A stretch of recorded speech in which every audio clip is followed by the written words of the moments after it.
that's happening here in the state of Colorado. We just got word that on August 18th they are going to. Is it called an emergency session? It's called a special session. A special session. Okay. Called by the governor. A special session. Yeah. And we have rumors that this special session is because of the big beautiful bill and some taxing things, but we never want to assume or put it past what good old Jared Polis has up his sleeve. So do you want to first talk about who you are, what you do, and what that means to Colorado when it comes to the special session? Oh, sure.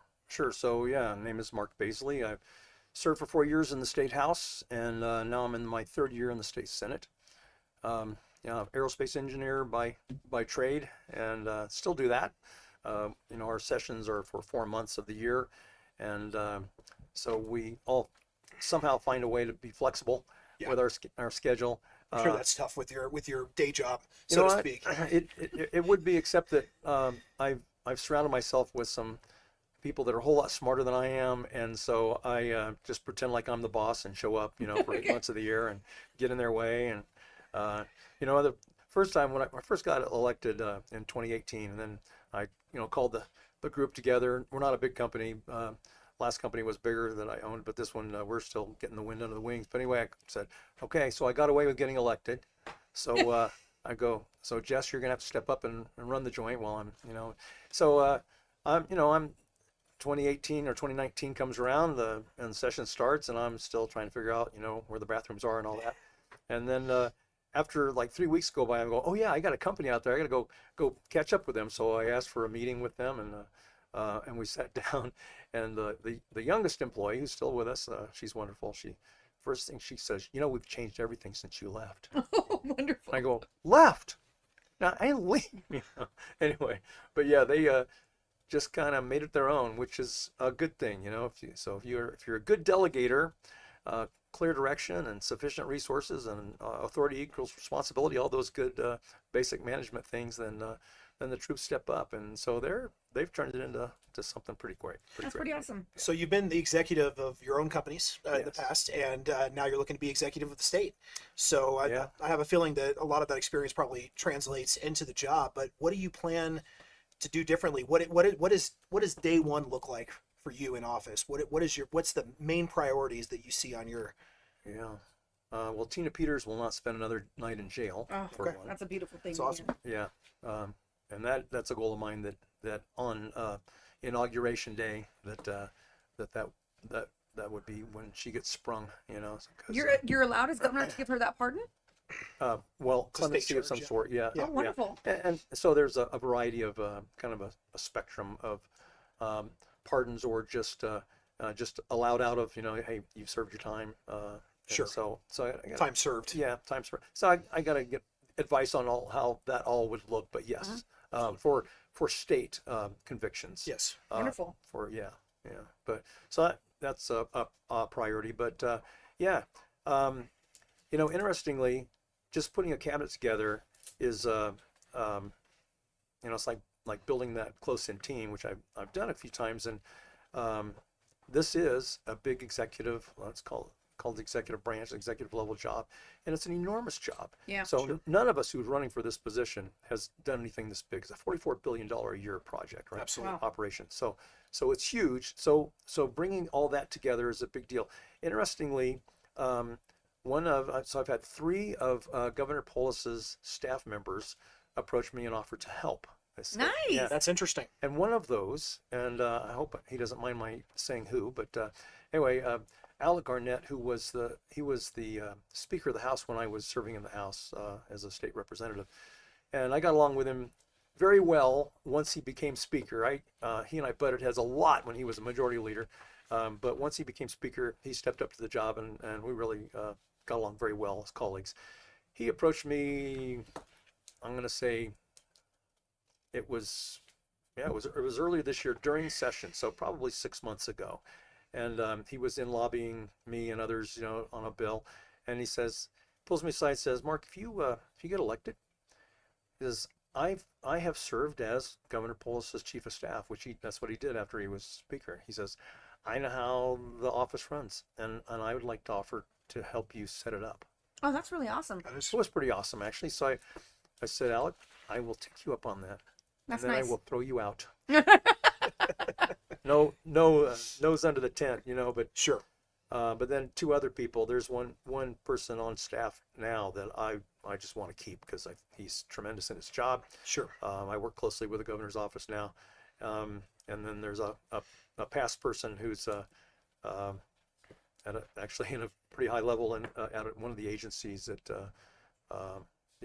who's been talking to me about trying to help set up. So there's going to be a whole lot of doging, a whole lot of transitioning to efficiencies. What's our budget shortfall? Do you know off the top of your head what it is? It's right. The 1.3 new billion? the new one's 1.3, which was where we were, earlier this year when we found that no surprise to those of us on the Republican side that the Democrats have been overspending like nuts, and we were already over. We're like 1.2 billion over that we had to cut back on to get ourselves into the position of being a balanced budget, which constitutionally we're required to do, right? Yeah, it's interesting because SB 003, they created an entire new basic government bureaucracy in order to manage this, as well as new licensing requirements and all these other things. How they could do that without the budgetary shortfall requirements, because again, we have to have a balanced budget here in Colorado, and yet we see year and year again, it just gets worse and worse for us, and we're just creating more government where we need to be cutting back and we need to be focusing on, where that money's going. Tell you, one of the biggest screams of corruption locally that I've ever seen had to do with Senate Bill 003. Not that it wasn't a corrupt bill in the first place, it was an unconstitutional statute, but every bill, when we introduce a bill, while it's still in the legislative legal services, then it gets a review for the fiscal impact. Is it going to cost anything to implement this bill if it were to become law? And so it gets that analysis. So we have a couple of people they call the fiscal analysts. And if there is a cost to it, then a fiscal note is added to the back of that bill. Correct. And so that gets considered when you're looking at whether to vote yes or no for it. And of course, when the governor decides to sign. I remember Polis had pledged that he would not sign any bill that added to the deficit. And that was one of the big controversies with 003 was how they backroom dealed to figure out a way to take the fiscal note away. Yes. And then signed it behind closed doors? Yes. It was I can't remember what it was, $4 million or something like that fiscal note that just disappeared. Just vanished, and they somehow I don't know. Again, I want to know who their accountants are because maybe I need to hire them for my taxes. but it's interesting how they just made that disappear. And I've never seen that happen before, where a fiscal analyst cooperated with going from what the agency said this is going to cost. So CBI says 4.3 or whatever it was $1 million, and then it goes from that to zero, just ignoring the impact that the experts have said, here's what it's going to cost. There's a whole lot of bent stuff going on in Denver right now. But we brought that up in public hearing. Did we you? had absolutely. Plenty of people did.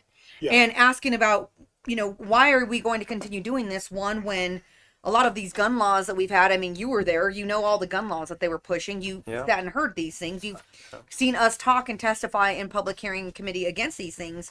But people asking, even if you wanted something like this, one, we have so many gun laws that haven't even been implemented yet to see the effects of those or the benefits, And also, this is going to cost way too much money when we're already in deficit, when we already have laws that, Colorado at that time was 6th in the nation for gun control laws.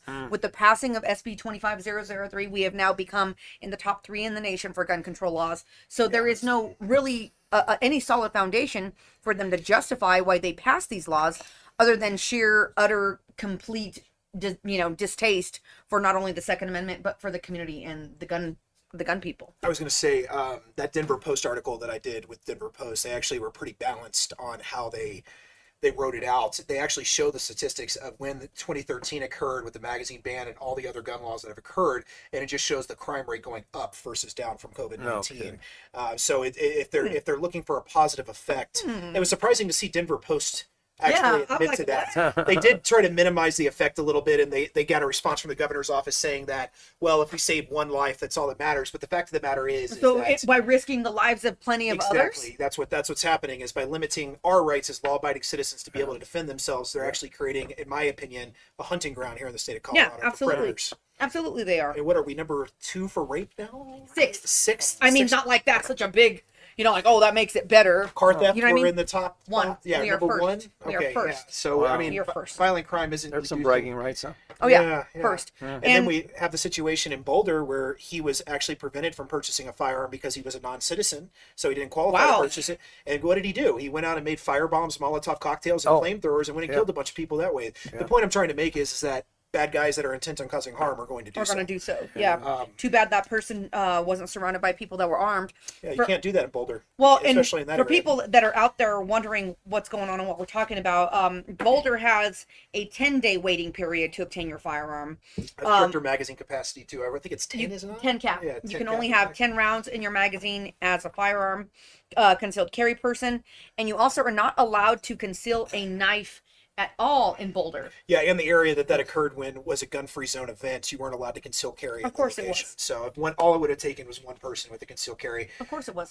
But not to get too off topic, we can get more into that later. Yeah, let's talk about this legislative session and Yeah. what that looks like and what that means. So, this is the first time I've seen something like this happen in a while, where they have this special session, and I'm very curious as to what, first of all, the topic is. I don't know if you can share that information or why they're doing this, and secondly, what we the people can do and how we can be involved so we can prepare ourselves Sure. for whatever it is that they're planning on bringing, to table. Sure. So there's two topics likely to be brought up, and every special session. So for everybody listening in that doesn't know, we are in session for 120 days each year at the most. That's the maximum allowed by the state constitution. So we begin in early January and we end in early May, and but the governor can call us back in for a special session outside of those 4 months, and that's what he's doing. And in fact, he's done that, I think, all but 1 year that I've been in the legislature. Really? I think last year Yeah. was the one they did it. Yeah. Yeah. I don't think they did it last year. Yeah. Yeah, it's just happened a lot. But anyway, and it's yeah, it can be an emergency, or it's just something that we really need to have resolved, and we're not going to be in session until January, so Sure. we've got to kind of call everybody in together. So we can call a special session either by the governor, or 2/3 of both chambers, the House and the Senate, can vote to call in special sessions. So, do they have to stay topic dependent in these Yes. special sessions? So, if it's budgetary shortfall, it has to be all completely finance and budget related. That's For right. example, okay. Do you think that they're? So, I've heard rumors. I've heard rumors and rumblings that they're going after Tabor. Is that what you think is on the table? Oh, I'm sure that they'll try for that. Yes. But that requires a plurality or 2/3. I think. Well, it would require 2/3 for the referral. So any change to Tabor, to Taxpayers' Bill of Rights, will require the people to vote for that, and it has to be 55% of the people on a ballot measure to change the state constitution, because Taxpayers' Bill of Rights is a constitutional requirement. So to make a significant alteration to that, then they're going to have to. Excuse me, still getting off of a You're good. cold. Yes, sir. So it will take 2/3 of the House and 2/3 of the Senate to vote positively for a bill that would be called a referral rather than a bill, a referral of that idea to the people to vote on. And actually, by the way, that bypasses the governor. Okay. When a referral is made to the people for them to vote on a constitutional amendment, Sure. and the governor doesn't get to Veto. to veto or stop it. Yeah, it just Sure. goes right to the people. So it's very, all of that to say, this is very, very unlikely this is going to happen. And thank goodness that we won 3 seats in the House the last Yes. cycle, so that they don't have a supermajority. They don't have Exactly. the Democrats They do not can't- control 2/3 of They the can't House. bulldoze over us. on That's that. right. Well, they still are. Yeah, I know. I know. With the Proposition KK, that was one of the big questions we had from a lot of our watchers and viewers: was how was Proposition KK able to pass with a 54% vote on the ballot versus a 55% vote? And how did they get around Tabor with passing that new tax on guns and ammo?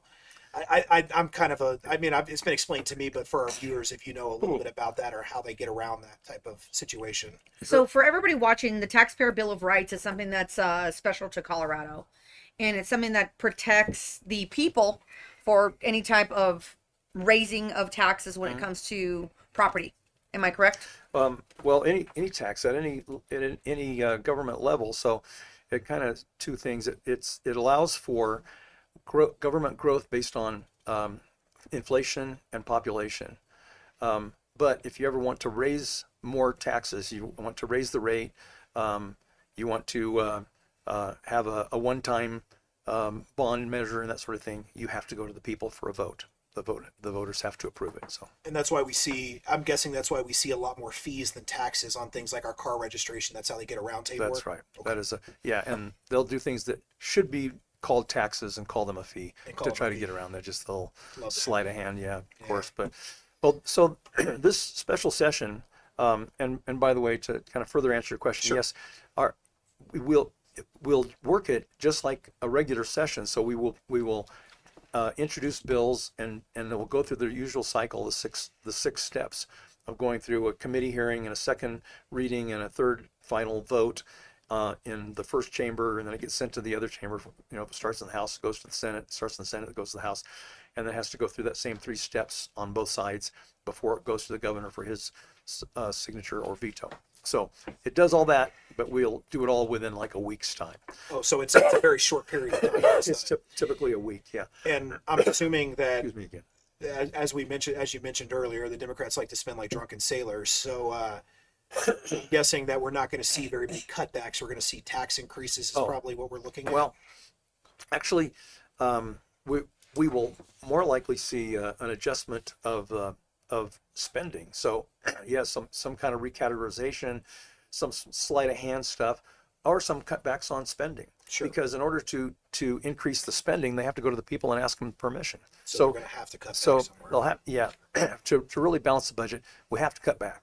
And we were already in a really tentative position in the first place because they had overspent things. And think about this: we were, I think, when I first got into the legislature, the state budget was somewhere around, I don't know, $36 billion. Now we're at $44 billion. I mean, it rose really fast, and they're still overspending. I mean, we now have the firearms dealer division, which is hiring, inspectors and all these other things, and they expect that $400 licensing fee they're charging FFLs is going to raise enough money. But we've seen a significant amount of FFLs leave the state, so I have a feeling that their math is incorrect on that, and they're going to have a bloated bureaucratical organization that they're still trying to get up and running.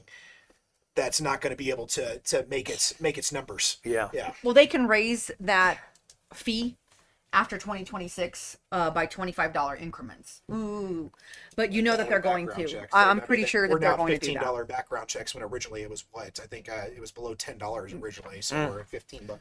Well, what I think's happening here is the Democrats here in our state and other states are using the big beautiful bill as the Whipping the boy. scapegoat, for their misuse of people's money in the first place. Jared Polis. So to come in and say let's have a special session because doggone it, Look what Donald they Trump, did. Trump and that beautiful bill. it ruined everything because we had it all under control. Well, right. it was such a tenuous mess in the first place. But the big beautiful bill does through Medicaid start saying, hey, we're not going to be paying for a lot of this stuff. So there's counseling for that is paid for, and some teacher training and so on. But a lot of this is like mental health for illegal aliens. Yeah. It's that sort of thing. Our budget can't allow that. I mean, we There you go. can't afford people that aren't paying their state income Right. tax and things of that nature in the first place. I mean, they may be paying sales tax, but they're not paying federal and state income tax in almost all cases. Right. And they're definitely overloading our hospitals and Yes. everything else that we're seeing. So I'm with you And on using that. our resources that should be going to people that are paying into those resources in the first place. I guess the question is, where'd all the pot money go? I'm curious. We still have horrible roads. We still have horrible roads. And our schools are not the best in the nation. Yeah. No, they're not. I got a phone call while on my way over here from one of the county commissioners in the 8 counties, that I represent. Asked me, are you ready to introduce another bill to fix my roads? Yeah. And I said, yes, ma'am. Let's do that. Well, let's talk about a little bit more about what we're going to do in the Second Amendment battle here and the things that are coming up. Teddy, do you want to head Yeah, I guess. boss? I guess which laws that were passed under Polis that you've seen, because we've had Polis now for multiple terms. What gun laws do you think are the ones that the most egregious and that we should go after? And what would you do as governor to try to go after these laws? Because I know you're limited by a legislator. So is there any creative outside the box thinking as an executive that you could do through executive order or defunding certain departments? So there's, the governor as the executive branch can veto a bill, but you got to be in office to veto that bill. Yes, sir. So when a bill is signed into law, it's law. It's law. And so the only way to reverse that law is to pass another law that's going to change that law or displace proposition, right? You can do ballot prop. Yes, you can. Okay. You can. So the people could rise up and do that that's absolutely true. In fact, let's talk more about that in a minute, but just to make sure it's understood, there are three legs of the stool. There's the House and the Senate and the governor's office. So there's the 7 steps that a bill at least has to go through, of being heard in a committee, getting a voice vote on the floor, getting a third and final recorded vote on the floor, and then it goes to the other chamber and it goes through those same steps. That's 6 steps. If it passes all of those, it goes to the governor's office, and the governor can sign it into law or veto it. Now, if I'm successful in running for governor, then I can veto all the new ones that come through. I can stop the crazy, but I can't go back to previous sessions and reverse out those laws that were signed in, unless, and this is my intent, to win the governor's office in 2026 and to gain some seats in both the House and Senate. We're down 6 seats in the Senate and 11 in the House. Quite a hill to climb. However, over 2 cycles, in other words, in 2028, if I'm in the governor's office, we're going to work like nuts from that angle to try to win back enough seats to get the majority back in the House and in the Senate. And then, we go to town and we reverse out all of those unconstitutional laws that were put in place. Sure. Because that's what it's going to take. Would you, as governor, be willing to hold hostage bills from the Democrats that you would veto in order to get them to try to pass a law to revoke some of these things that they passed? Yeah. I mean, and in fact, when I just kind of survey the 500 bills that come through successfully and become law, there's a lot. We set a record last year, 705 bills. Yeah. Nuts, just nuts. But I figure that's ridiculous, man. It is. I'd be vetoing at least 200 bills. Yeah.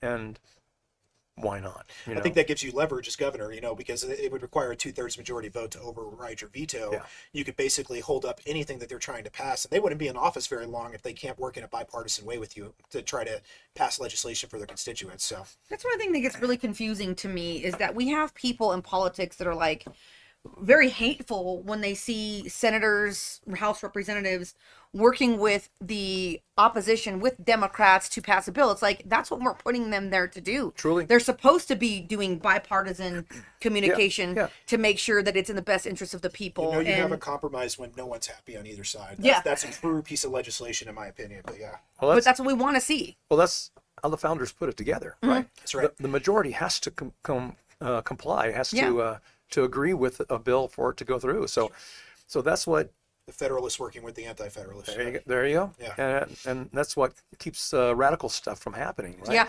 But not if you have a single party rule, as we do now. So I think it's really disturbing to me in Colorado. So I'm not originally from Colorado. I moved out here in 2017, originally from Texas, and seeing how the Texas legislator works versus the Colorado legislator. For example, in Texas, you have to have a 2/3 majority vote to pass any bill. And also on top of that, they only meet once every 2 years for 100 and some odd days. So it keeps the amount of government interference in your life down as a result, because it's a high standard to pass anything. You almost have to have bipartisan agreement to get anything passed.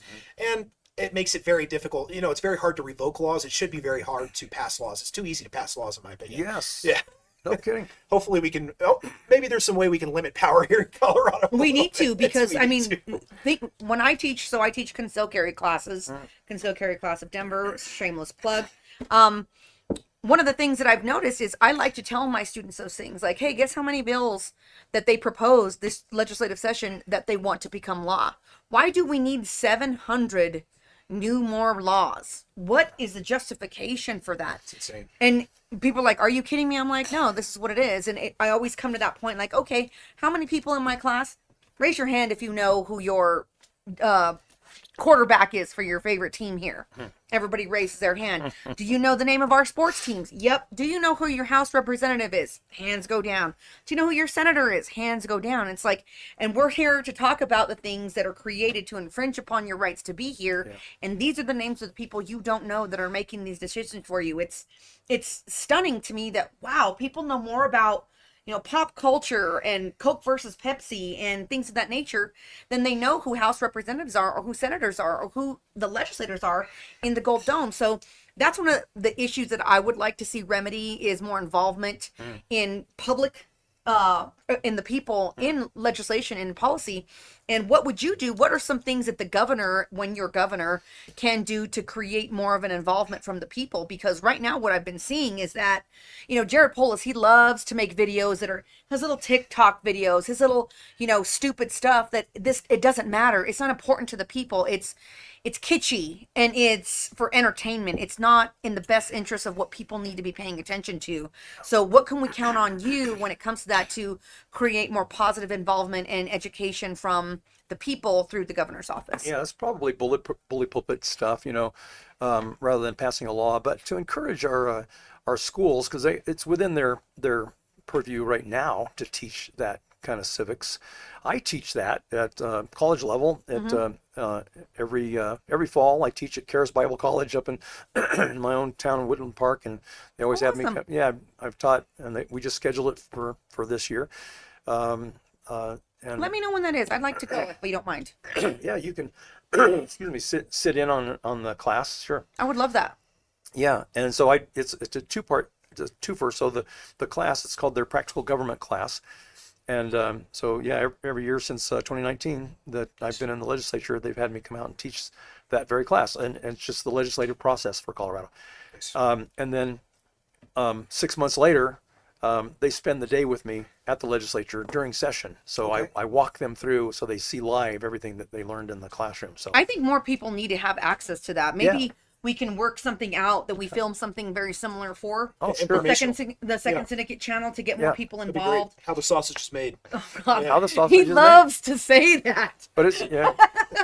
I it always is. imagine something really grotesque every time he's like, you know, that's your job to get back there and see how the sausage is made. It's like, Sinclair. it's just pretty nasty there. The jungle. Daddy, Yeah. he loves to be pretty weird, my friend It here. comes from reading The Jungle is what that comes from.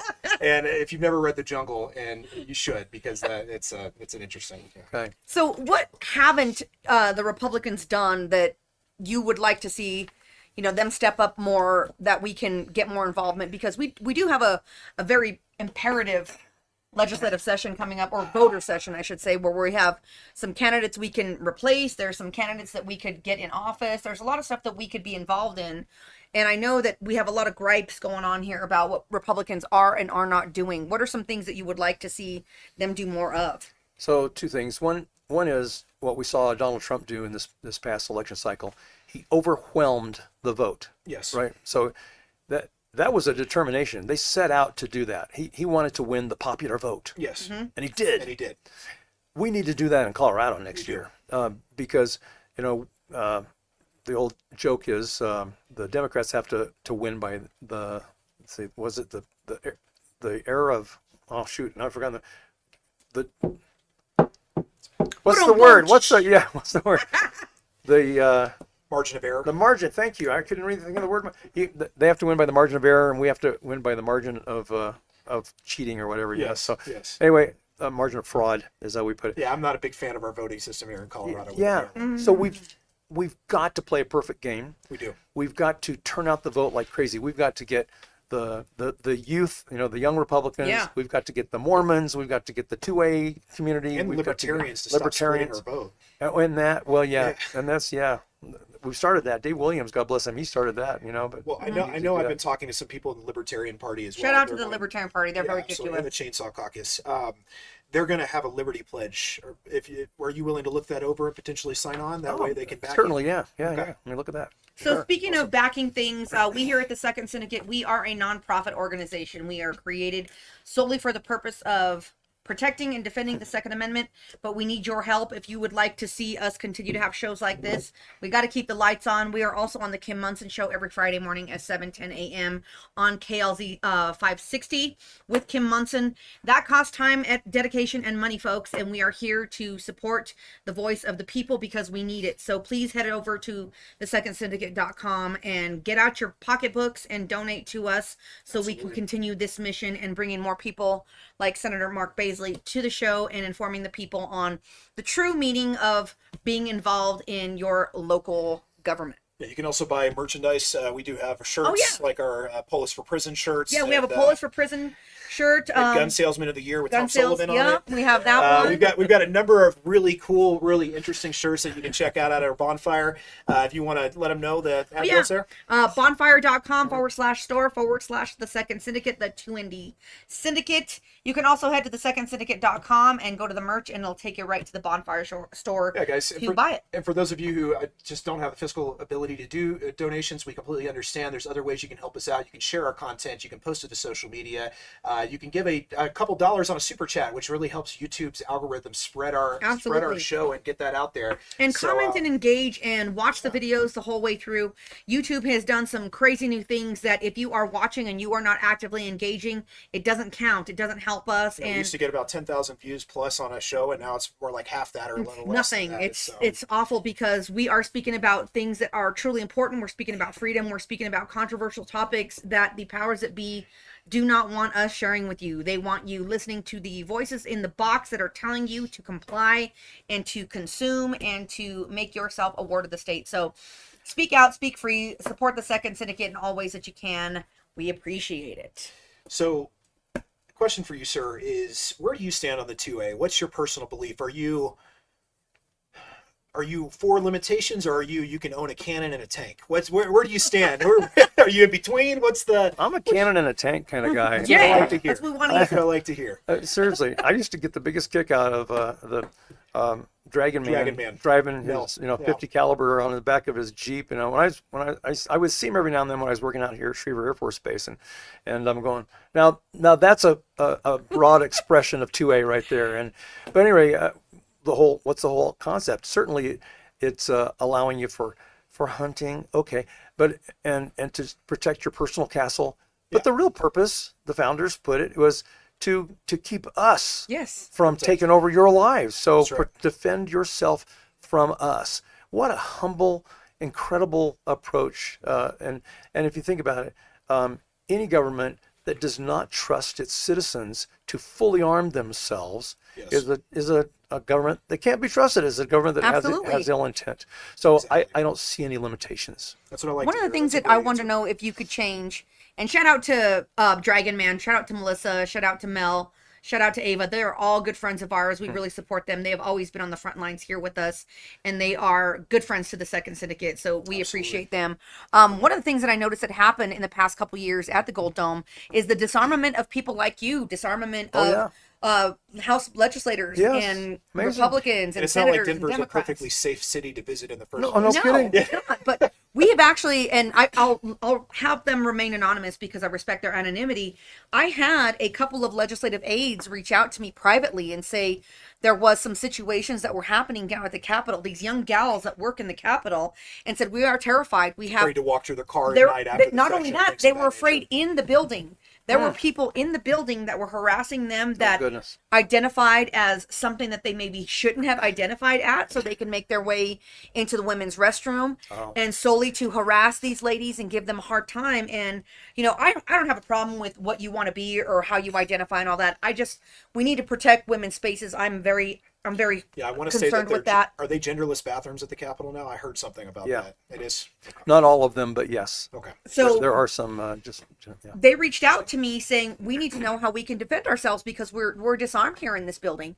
And then you walk out and you're on Colfax and Colfax and 15th, and you're surrounded by transients and people selling drugs and all the craziness, and they were feeling very, very vulnerable. And one of the things that I used to be able to say is have the person that you work with walk you out because they're armed. A senator could be armed, a House representative could be armed, but that law has changed. Is there something that the governor can do to change that?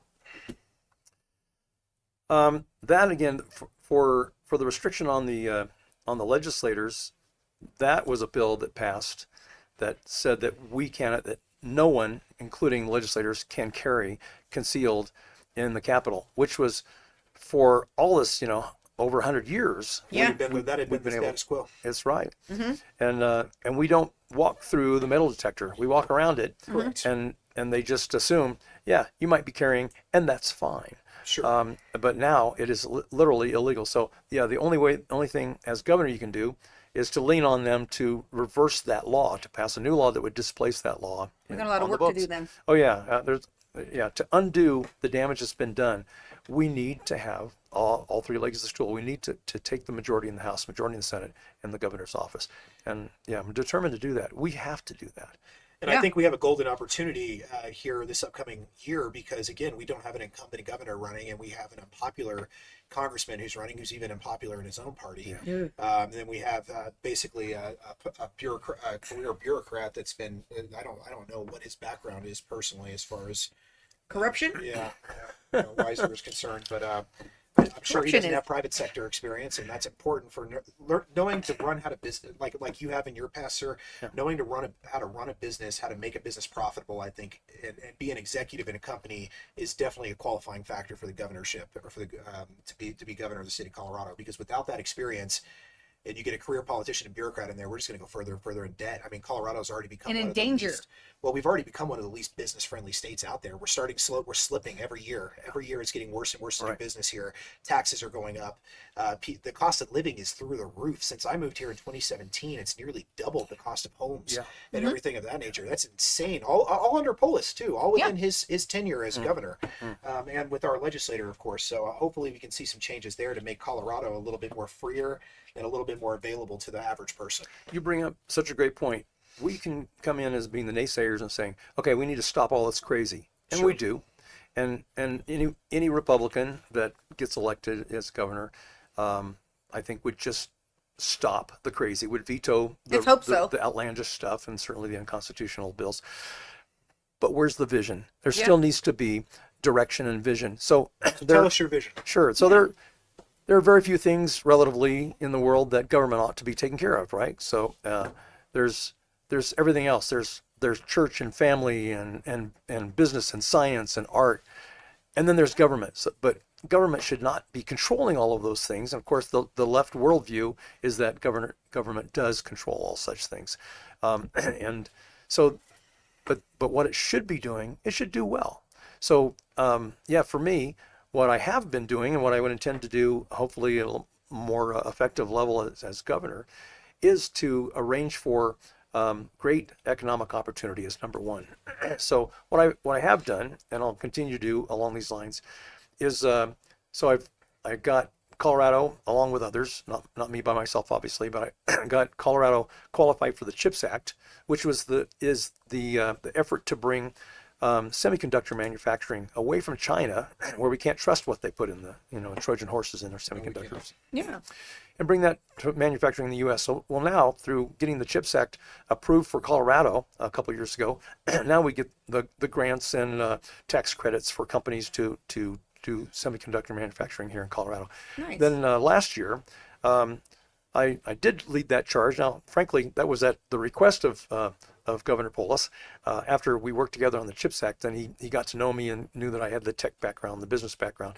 So he asked if I would be the Republican sponsor in the Senate on the tech hub for quantum bill, because we wanted to try to win quantum computing tech hub designation for Colorado, which was a big deal. It was a big competition between multiple states that wanted this, because while it costs us $74 million because that was the minimum skin in the game that we have to put in if you win to that of Colorado money, the return on the investment is $1 billion from the federal government in. So we won that, and that was a big bake-off. And I was back in D.C. working with Senator Bennett, him and his staff, and Senator Hickenlooper's staff, helping them to understand how to fight for us there locally.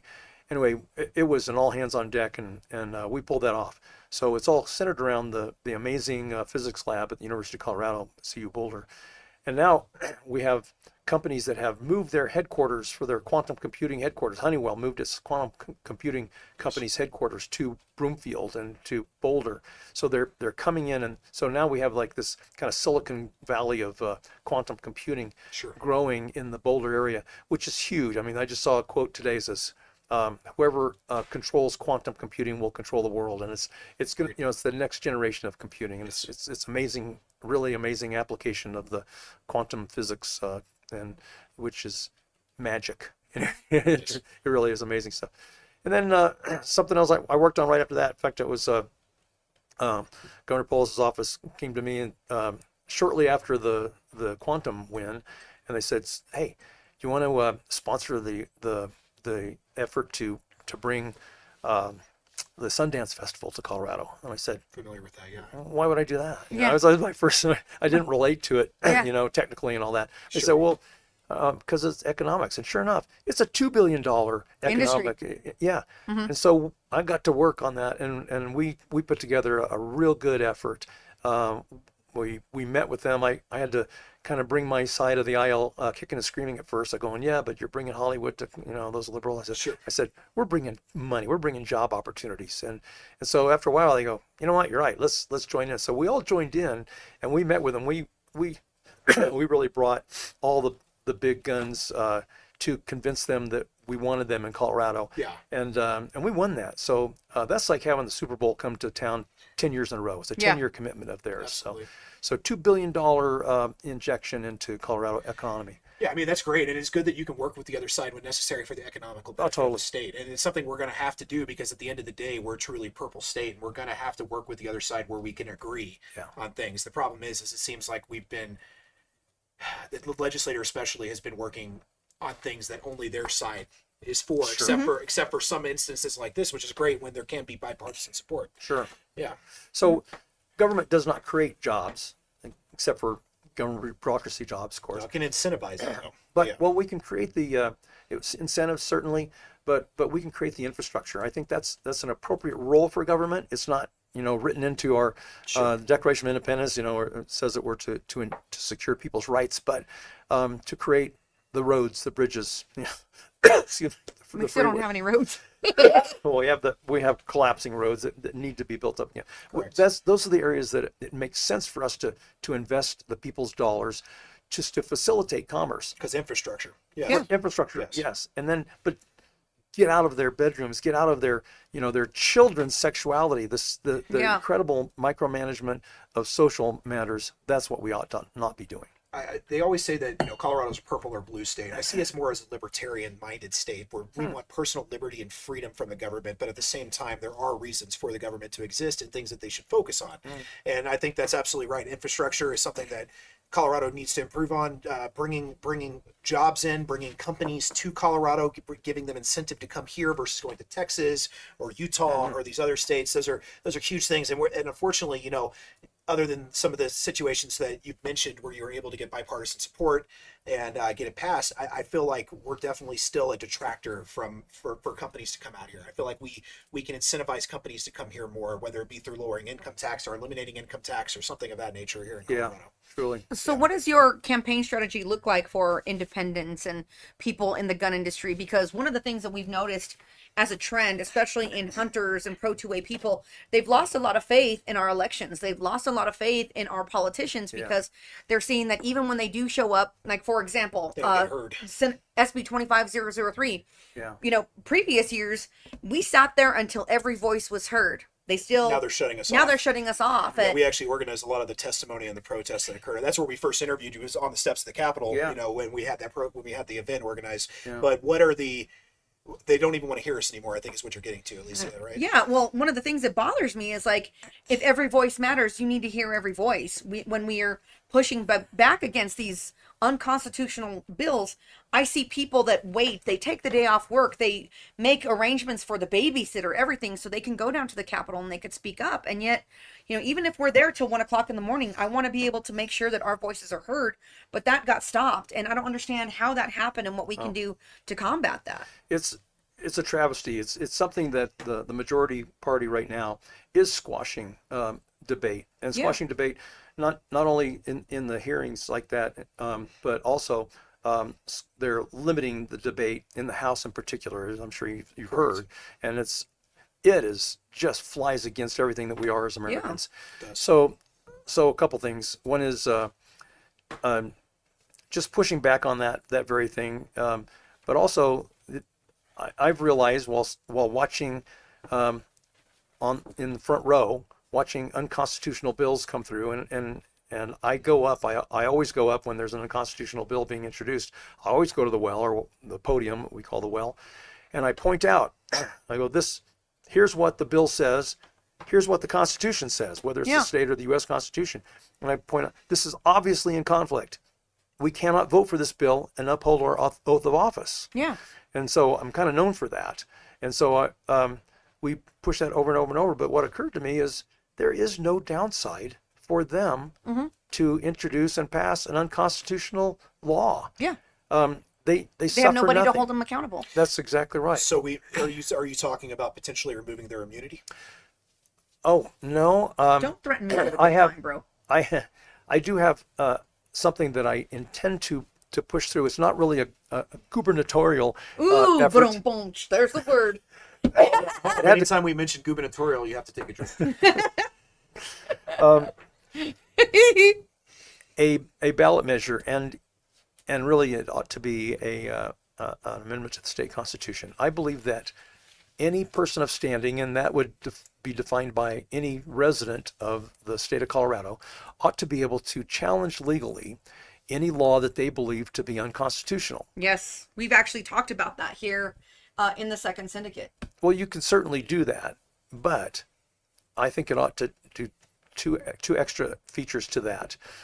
First of all, loser pays, no matter how long and expensive that legal battle goes. If it goes all the way up to the Supreme Court, Sure. loser pays, but loser pays times 2 or 3.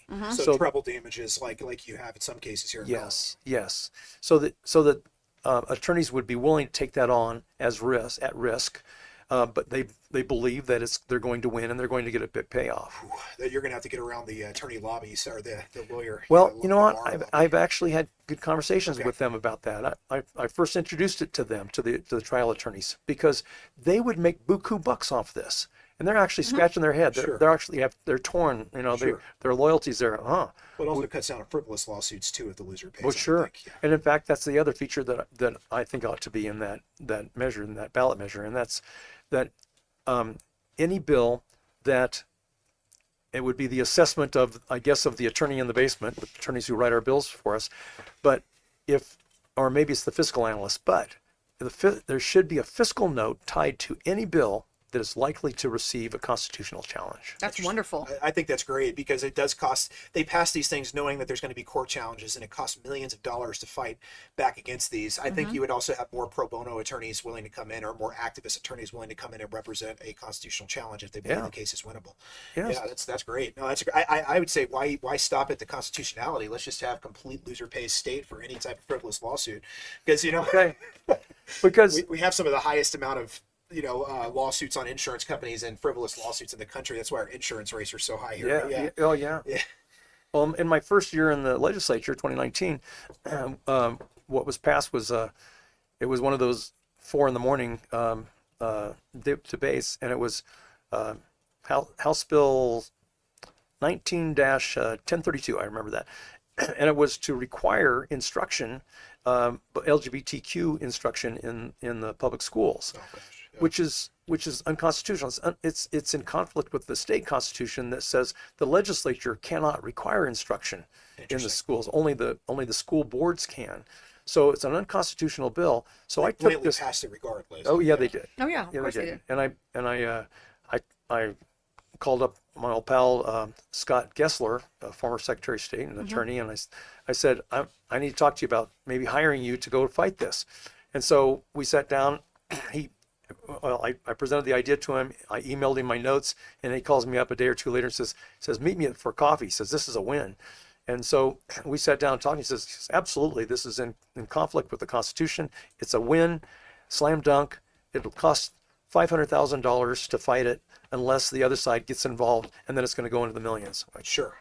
So there's no downside for them to pass an unconstitutional bill. Sure. And the downside is for us, we cannot mount the kind of money to challenge that. Correct. Millions of dollars in order to challenge this, Right. and for to get most likely struck down in a court. But still, it's a lot. It's a lot on the state side too when we're talking about budgetary shortfalls. So one of the things we wanted to touch a little bit more on about Senator is the AI portion that you were just talking about earlier when it comes to how that's going to look for the future of Colorado. I'm old school, man. I don't know very much about that. We're starting to get more involved in AI because we Yeah, realize I wish that I had it's the AI future. at college. I would have been a lot of easier time. Well, Yeah. explain us a little to us a little bit more about that and how you see that as a benefit for the future of Colorado. Well, sure. So the concern that's been brought up by it's Senate Bill 24-205, and it's sponsored by the Senate Majority Leader Robert Rodriguez, and it's not his idea. He, like most of the Democrat bills, it comes to them by a special interest, national special interest group, and this special interest is concerned that AI is going to discriminate against the protected classes of people. Oh, boy. So when it comes to housing and college admissions and bank loans and that sort of thing, they're worried that AI is going to start rejecting people because Democrats want to do all the discriminating. They don't want anybody else they to don't do want to. that. They want to That's monopolize their- It's working in discrimination. their That's favor. that's right? their lane. That's right. So that's what this bill 205 24-205 it is just horribly written. So instead of saying what my bill will do, by the way, I'll get to that. But what it does, it says the technology cannot be allowed to discriminate. So the way they're going to assure that is they are tasking the Attorney General's office with Very unbiased there, with right? Oh, yeah. not only unbiased but to review the code. How qualified is the Attorney General's office To review code. to review source code for artificial intelligence? And then a lot of that would be proprietary, right? Like it That would be is protected. exactly the point. Okay. So the AI developers who are resident in Colorado are saying, I'll be moving to Texas if Yeah. this law sticks. So we're pushing the industry out. Exactly that. Now Governor Polis knows better than this. You know, he's a smart guy, and he says, this is a terrible bill. I'm not, so he told Rodriguez, he says, I'm going to veto that bill if it makes it to my desk. And so Rodriguez says, well, if you're going to veto your bill, I'm not going to let my bill says, I'm not going to let your favorite bill get to your desk either. Ooh, we gotta love this infighting though. Oh, I love think it. I think there's a divide to happen. Yeah, to advantage in some cases. But here, in this case, the deal was both horrible bills would get signed into law, which Oh they my God. did. So Of they agreed upon course. them. They Oh, agreed dear Lord. to pass both. So yeah, so course they did. it was the land use bill and it was this AI restriction bill. Okay, so but the agreement that they made, and it was a letter signed by Governor Polis and Attorney General Phil Weiser and Majority Leader Rodriguez, is that that AI bill would get fixed it gets signed into law, but the implementation would be delayed to February of 2026, so it hasn't gone into effect yet, Nice. which would give 2025 session the time to fix all the bad parts about this bill. So that we set about to do that, created a task force. I was assigned to the task force, which I appreciated. Leadership assigned me to that task force. And so we're working on trying to get the nasty stuff out of that, like code review, and turning over your intellectual property to the state government. But who was in charge? Who was put in charge? Well, the Fox was put in charge of the hen house. It was Robert Rodriguez was made the task chair. So he he's dug in his directing the heels. board, and he's directing the changes and revisions, and yeah. Dear Lord. So they got in a huge fight. Forgot I couldn't see. Actually came to an agreement amongst at least a majority of the task force members, and they created a bill to fix it that was introduced like 3 or 4 days before the end of session. And internally amongst the Democrats, they got in a big fight over it and squashed it. Oh, So that horrible bill from last year, from 2024, is still destined to go into effect in February 2026. So it will likely come up as another option, another thing to address in the special session. So we're talking potentially losing Oracle, for example, as a major hub here if this goes into effect. Probably not. You know, the big companies, they just make adjustments. The laws don't affect the big companies so much. They'll go, oh, we have restrictions on developing AI in Colorado, well, we'll just do our development in Colorado, in different state. California, Yeah. and we'll just have operational people just work in California. They don't care. Sure. It's the 100 employee companies like Iterate AI, which is one of our premier AI companies in Colorado, in Denver, and they're saying we'll move out. Okay, so here's what my bill Tell does. Sean about that. I don't think he's aware of that. Let's talk about it. Yeah. So I created what's called model legislation. I introduced it at a conference a couple of weeks ago, national conference where we come together, the ALEC, the American Legislative Exchange Council, where we put together model legislation that anybody can use, pull it out of the library. And so I introduced and got a unanimous vote for it. And what this bill will do, and I intend to introduce it in the special session, is to say, all right, here's how we address this discrimination issue. We simply add on to every piece of statute that already exists that says you can't discriminate against people for bank loans or whatever, college admission. Then just say, and this would include the use of technology. Okay. But we don't regulate the technology development itself. And so my bill would displace all of that language that's in statute now that's going to go into effect in 2026. It would yank all that out, and it's just said, instead just say, and while you're not discriminating, you're not going to discriminate by use of technology either. That's so wonderful. It's a nice, simple approach. And I think Governor Polis will be very supportive of this. We see eye to eye on this one, and hopefully we can override Majority Leader Rodriguez. Excuse me, I'm just struggling through this cold, and I apologize. I understand. We really appreciate you being here. I know we're hosting a very special time. You guys don't know this because of this will air at our normal time, but we really wanted to have you here, so we made a very, very special case for you thank here you, to Mark. have you here, so that way we can Thank you. showcase that you are running for governor. Of course, I didn't say the word, but I think it's important that we He's a expose gubernatorial candidate. the good guys to the people, because right now we have such a, in the words of Kim Munson, such a overage of bad actors in the Gold Dome, that We do. we really need to come together as a community and start supporting those that have shown allegiance to the Second Amendment. Yeah. And that's one of the things that we have known when it comes to you, that we can always count on you. Mr. Senator Mark Baisley has always supported the Second Amendment. He's always supported the Second Syndicate. We actually had a protest this year at the state capitol. We had two. And we Organized had, both of them. yeah, we had the senator come out. He spoke. We interviewed him. We have that on our YouTube channel. Check that out. We also have it at Spartan Defense Armory on YouTube. So please subscribe to both of those. And speaking of subscribing, please make sure to hit that like, hit that bell, comment, and share our content with everybody else, so we can break through these anti-2A algorithms and support us here that are actually in the foxhole on the ground doing the work for the people. Also, if you have a special skill and you'd like to join the Second Syndicate, you want to be a member of the Syndicate, we could probably utilize you. We need some help. We need some extra people to join us in this fight and fight Absolutely. back against 2A infringement here in Colorado.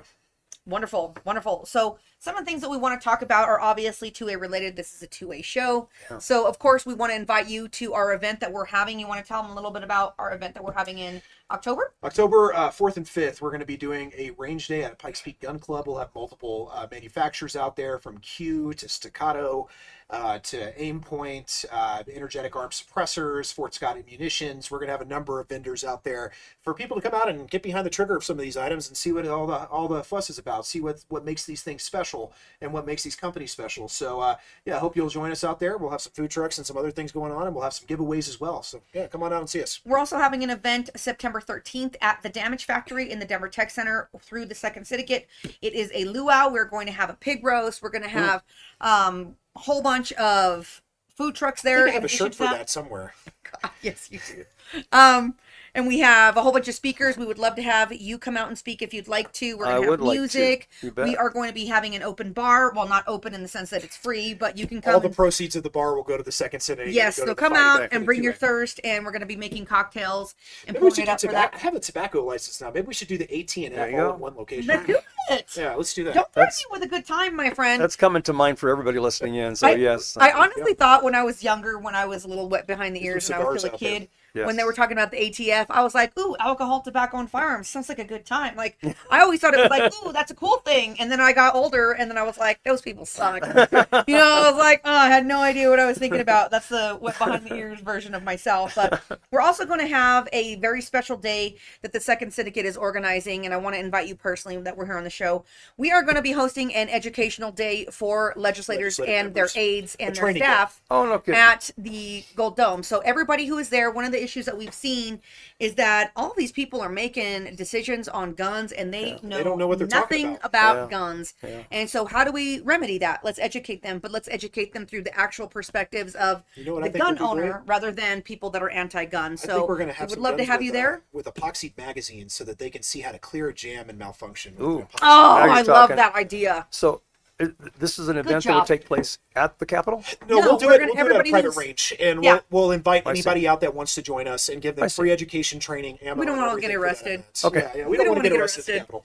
I mean, I'm okay with y'all wanting to be rebels. I just, I can't fight from behind bars. And Well, we I also don't think look good in those that colors. half of these legislative members that pass all these anti-gun laws have probably never been behind a trigger. Have No. never Right. fired a firearm in Right. the first place. So Right. we'll start with the basics from the ground up for those willing to learn, and get into some more fun stuff for those that are already experienced. We'll I run a see. few different I levels get of it now. courses. Wow, Yeah. I'd love to join you on Well, all we'd three of love to those have you. events. You bet. So we'll be Sounds emailing good. you and getting in touch with you about Okay. the date and when that's going to happen. But Yeah.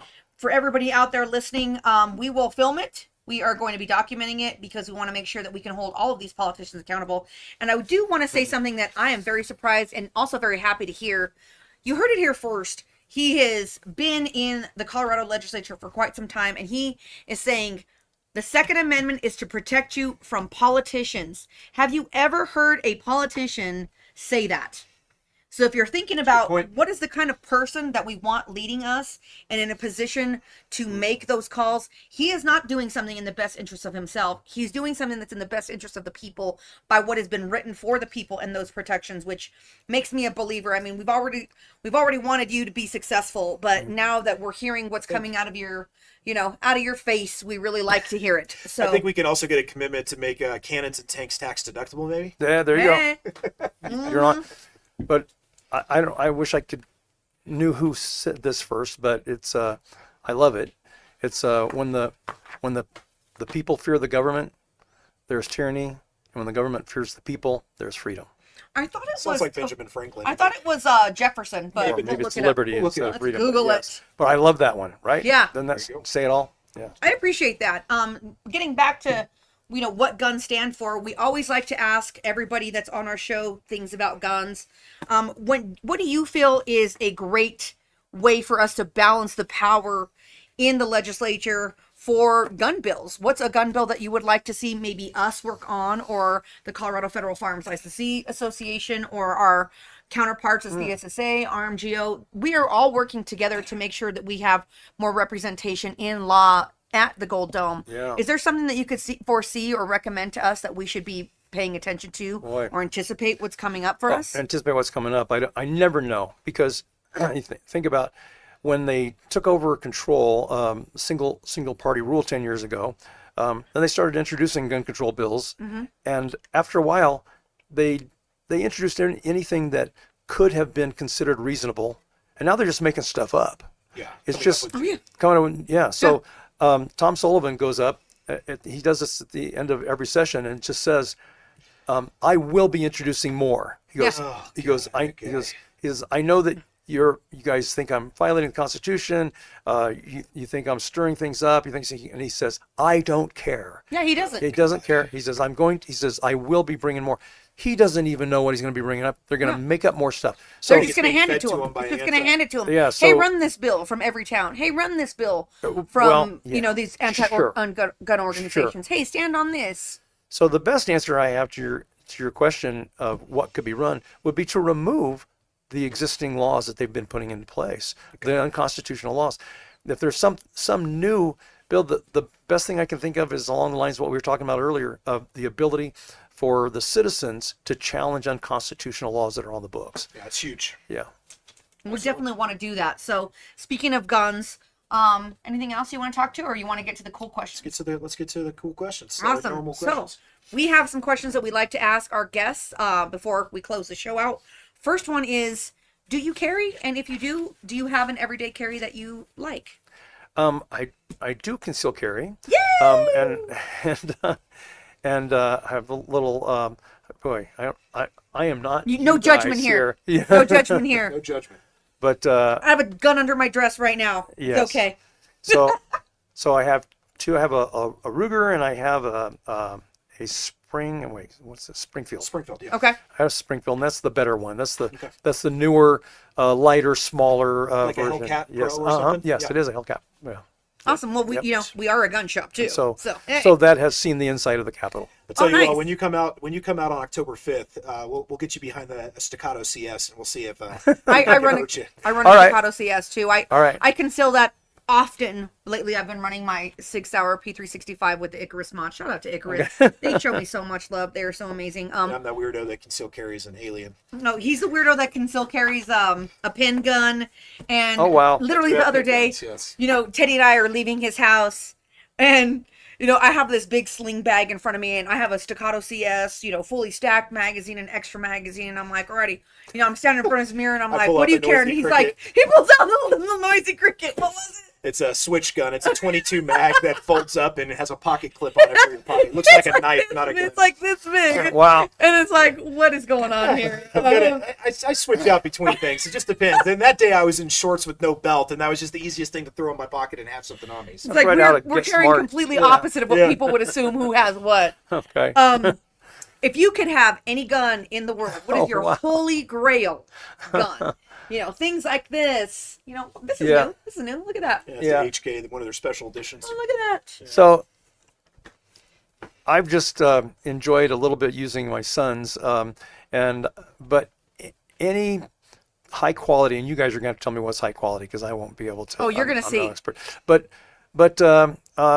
automatic shotgun. I just think the Okay. idea of a rapid fire shotgun is a smart idea for home. All right, Oh, so well, there is a gun called a Genesis Arms, Okay. and they have the magazine Taurus. fed. It's magazine fed, which Okay. will be illegal in August 1st, 2026, unless Yeesh. we rise up, folks. But it is a shotgun, magazine fed. They do make fully automatic ones and suppressed. Yeah, you just And- can't have those as a civilian unless Yeah. you're a Type 7 SOT. Well, maybe we can Yeah. change that. Let's could change let's shoot for the stars here. But it's probably one of the coolest guns I've ever shot in my lab. It's Okay. they're You seen John Wick? Yes. It's Yeah, that so gun. it's the shotgun from the latest John Wick movie. Okay. Yeah, where I they're forgot about that. Shooting dragons. Okay. yeah. I forgot about that. Yeah, it's pretty dope. Yeah, that's a And fun then- shotgun. You can get up to a 20 round mag in that, and then you Oh, can get a my. 25 round drum. Oh, yeah. 20 round drum. Yeah. I think you can do 50 rounds, can't you? Oh no, it's because they're shells. Yeah, they're My bad. shells, and you're talking large. My bad. My bad. And then we have a quote. What is a quote that you want to leave us with a piece of knowledge that everybody out there can remember you as the coolest guy that ever graced Oh, the my. Second Syndicate show? No pressure. I'm gonna have to back into this one a little bit, but if this one that for this crowd that I would leave with, so the conservative Christian crowd gets confronted quite a bit and struggles with Romans 13. Okay. If you're familiar with Romans 13, it is the verse that says that we are to obey the authorities, and that God put those people into positions of authority. And it includes in that a statement that says, and this is within the first 5 verses of Romans 13, it says, obey the authorities, for they do not hold the sword for nothing. Do not wield the sword for nothing. Okay. That's quite the challenge. If you think about who's your least favorite leader in government, say, I'm to obey that authority, and I should be afraid of that person because he doesn't hold the sword for nothing, Or she, or she. the commie clown. However, the United States was established under natural law. The laws of nature and of nature's God, as it's stated in our founding document. And under natural law, we the people are the authority. So if you want to obey the authority, that law, that Romans 13, 1 through 5, is not written to the citizen, it's written to the politician. It says, The one in authority does not hold the sword, does not wield the sword for nothing. That's the Second Amendment. Wonderful. Wonderfully said. Yeah. Love it. That's going up on my favorite of things that someone has said on the show so far. I will, I really like that. I will send you, there is out there, I gave this a talk on this, it's like 30 minutes, but on this very topic, I expand on it at a church nearby here, Church for All Nations. So it's out on YouTube. I'll send that to you. Awesome. The link. I'd love that. And I would really love to be involved in that lesson that you said that you're going to give up in Woodland Park. I think it's such a beautiful area. Yeah, you can audit that class. I would love to. Oh, gee, you think you'll let me? I'll let you. You let me, Dad? I'll allow it. Okay, thank you. Appreciate it. All right. Well, Senator Mark Baisley, thank you for joining us. It was a today on joy. the show, sir. It was Thank a pleasure you, to have Ted. you. Always a Thank you. pleasure I to wish have you, you. I wish you the best of luck with your gubernatorial run, and Uber. we hope to see you in office here in 2026, sir. Thank you, my friend. Well, we'll see you Just tune in guys. every Wednesday, 6 p.m. We always have a very interesting guest in Colorado politics and the 2A community. So just tune in, make sure you watch, make sure you share, guys, and we'll see you then. God bless. Right on. Thank you for tuning in for the Second Syndicate, where the second is first. Peace, y'all.